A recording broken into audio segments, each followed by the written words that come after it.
We have had the technology to create, control, and steer hurricanes for decades. Project Cirrus is the first official attempt to modify a hurricane. It was run by General Electric with the support of the U.S. military. The official theory was that by changing the temperature outside the eye wall of a hurricane, which they did by seeding the clouds with various compounds such as silver iodide, a decrease in strong winds will result. On October 13, 1947, Project Cirrus targeted a hurricane heading out to sea. Approximately 180 pounds of dry ice was dropped into the clouds. The crew then reported a pronounced modification of the cloud deck, and the hurricane abruptly changed direction and made landfall near Savannah, Georgia. The public blamed the government.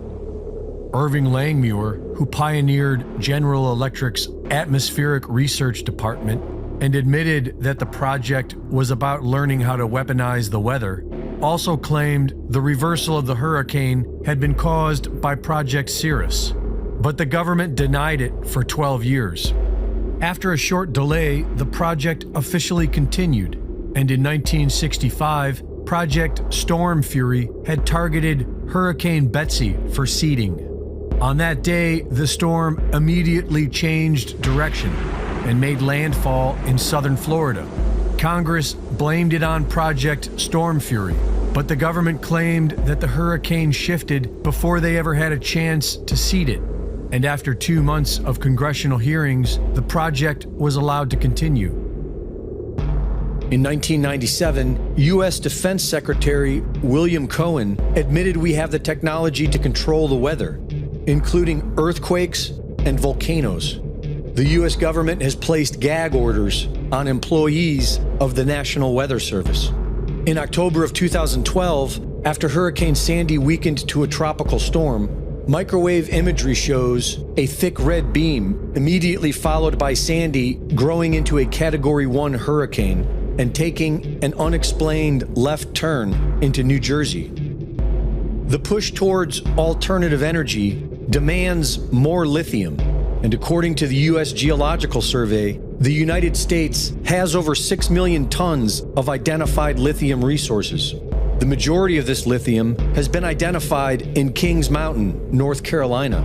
Kings Mountain is believed to have one of the largest resources in the world, but the biggest problem is that people live there and they don't want their quiet towns turned into lithium mines. People in Cherville have been pushing against a proposed lithium mine for the last several years, but everyone we spoke with here said it's too divisive of an issue to share their opinion on camera. Cherryville is a small, quiet town. I think that's good that we keep it small. So quiet, many don't feel comfortable speaking out against Piedmont Lithium's proposed mining operation nearby. I think we're a silent majority. I think a lot of people are afraid to say anything about it because they are bringing a lot to the town as far as money. Last year, the Department of Defense entered a $90 million agreement with Albemarle Corporation to increase domestic production of lithium for the nation's battery supply chain, specifically from Kings Mountain, North Carolina, starting by 2025. This is the same area experiencing what is being described as biblical floods. While the federal government spends billions on foreign wars and illegal immigrants, they simply cannot be bothered with the health and well-being of the American people, especially those living on coveted mineral-rich land. Reporting for InfoWars, this is Greg Reese.